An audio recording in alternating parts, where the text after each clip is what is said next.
Applause entertainment, நீலம் production, மாரி செல்வராஜோட இயக்கத்தில் துரு விக்ரம், பசுபதி, அனுபமா பரமேஸ்வரன், ரஷ்யா விஜயன், லால் ஆகியோர் நடிப்பில் நிவாஸ் கே. பிரசன்னா இசையில் எழிலரசு ஒளிப்பதிவில் இன்று வெளியாகிருக்கும் திரைப்படம் தான் பைசன் காலமாடன்.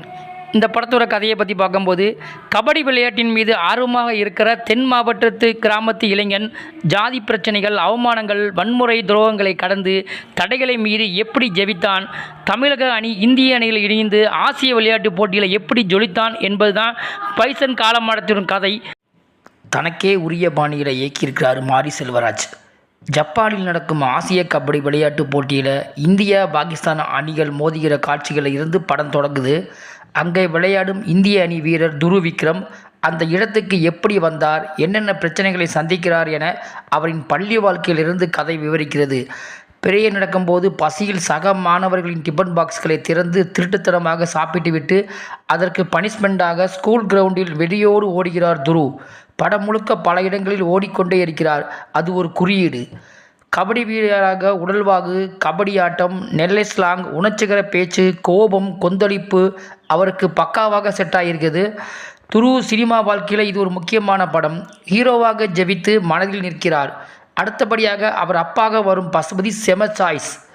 தான் ஏன் கபடி விளையாட்டை எதிர்க்கிறேன் என்று பொங்குவதில் ஆரம்பித்து மகனுக்காக போலீசிடம் கெஞ்சுவது வரை நடிப்பில் பாசக்கார அப்பாவாக உணர்ச்சிபூர்வமாக நடித்து கலக்கியிருக்கிறார். அவர் கேரக்டரை பார்த்து தங்கள் நிஜ அப்பா அவர்களின் பாசம், தியாகத்தை நினைத்து பலர் கண்கலங்குவது நிஜம். அடுத்ததாக துரு விக்ரம் அக்காக வரும் ரஷ்யா விஜயனும் வயதை மீறி காதலிக்கும் ஹீரோயின் அனுபமா பரமேஸ்வரனும் கிடைத்த இடங்களில் ஸ்கோர் செய்து ஃபீல் பண்ண வைக்கிறார்கள். நல்ல வாத்தியராக வரும் அருவி மதன், அண்ணாச்சியாக வரும் லால், வெங்கடேச பண்ணையார் கேரக்டர், பாண்டியராஜாக அமீர், பசுபதி பாண்டியன் கேரக்டர் ஆகியோரும் தங்களின் பங்களிப்பை சரியாக செய்து சில இடங்களில் வசனங்கள், நடிப்பில் படத்துக்கு ப்ளஸ்ஸாக இருக்கிறார்கள். இவர்களை தவிர அனுபமா பரமேஸ்வரன் அண்ணன், இந்திக்கார விளையாட்டு அதிகாரி, கபடி கேப்டன், கபடி குழுவை சேர்ந்த அழகம்பெருமாள், கேமியரோடில் வரும் ரேகா நாயர் ஆகியோர் படத்துக்கு பலம்தான். படத்தின் பெரிய மைனஸ் நீளம். 2 மணி நேரம் 48 நிமிட படத்தில் அரை மணி நேரத்தை வெட்டியிருந்தால் இன்னும் விறுவிறுப்பாக இருந்திருக்கும். அதிலும் முதற் பாதியில் ரொம்பவே சுமார். என்னப்பா விக்ரம் மகன் படம், மாரி செல்வராஜ் கதை இப்படி இருக்குதே, நிவாஸ் கே. பிரச்சனா பாட்டு கூட சுமாராக இருக்குதே என நினைக்க தோணுது. இடைவெளிக்கு அப்புறமா சில பல சம்பவங்கள், விளையாட்டு அரசியல், ஈகோ சண்டை, வன்முறை, கொலை போன்ற சீன்களில் கதை சூடுபிடித்து படத்தை ஸ்பீடாக்குகிறது.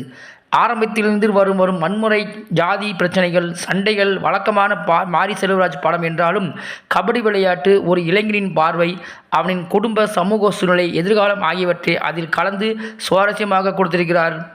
2 ஜாதி தலைவர்கள் மோதல், கொலைகளை பார்க்கும்போது படத்தில் ஜாதி வெறி அதிகமாக காண்பிக்கப்படுமோ என்று நினைத்து யோசிக்கும் வேளையில் 2 ஜாதி தலைவர்களின் சில நடவடிக்கை, வசனங்களால் பாசிட்டிவ் விஷயம், ஒரு இளைஞன் ஜெபிக்க வேண்டும் என்ற கண்ணோட்டம் படத்தை ஓரளவு நடுநிலையாக்கி அப்பாடா என்று மூச்சுவிட வைக்கிறது.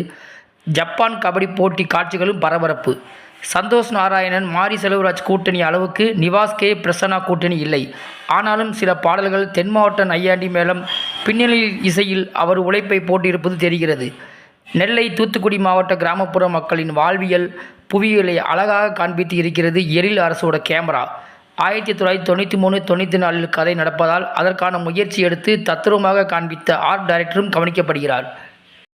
தீபாவளிக்கான கொண்டாட்ட சீன்கள், கலகல காமெடி, கலர்ஃபுல் பாடல்கள் நிறைந்த கமர்ஷியல் படமாக பைசன் இல்லை. இடைவேளை வரை மெதுவாக நகர்கிறது. சில ஜாதி பின்னணி, வன்முறை, சில விஷயங்கள் சிலருக்கு பிடிக்காமல் போகலாம். அந்த உண்மை சம்பவங்கள் இப்படி நடக்கலையே என்ற கேள்விகள் வரலாம். அதை சொல்லவில்லை என்ற கேள்விகள் வரலாம். ஆனாலும் பொருளாதார வசதி அதிகம் இல்லாத, ஜாதி அரசியல் ஏற்றத்தாழ்வுகள் நிறைந்த ஒரு கிராமத்து பின்புலத்தில் இருந்து ஒரு சாதாரண இளைஞன் எப்படி ஜெபித்தான் என்பதை அர்ஜுனா விருது பெற்ற கபடி வீரர் மனைத்தி கணேசன் வாழ்க்கையை தழுவி எடுக்கப்பட்ட இந்த கதை ஓகே. பைசனில் விக்ரம் மொத்தத்தில் பைசனில் விக்ரமின் சன் வின் ஆயிருக்கிறார். பைசன் காலமாடன் ஜாதியும் கபடியும் இணைந்து ஆடியிருக்கும் கதை. பெரிய எதிர்பார்ப்பை இந்த படம் ரசிகர் மத்தியில் உண்டாயிருக்குன்னே சொல்லலாம். கண்டிப்பாக அந்த எதிர்பார்ப்பை இந்த படம் பூர்த்தி செய்யும் என்று திரைவட்டாரத்தில் பேசப்படுகிறது. மேலும் நேற்று வெளியான நிலையில் இந்த படம் உலக அளவில் கிட்டத்தட்ட எவ்வளவு வசூல் செய்திருக்குது அப்படிங்கிற ஒரு தகவல் வந்திருக்குது. அதன்படி பார்த்தோம்னா இந்த படம் உலக அளவில் முதல் நாளில் 5 முதல் 7 கோடி வரை வசூல் செஞ்சிருக்கான்னு சொல்லப்படுது. மேலும் இது போன்ற சினிமா தகவல்களுக்கு சகானா சூர்யா சேனலை சப்ஸ்கிரைப் செய்யவும்.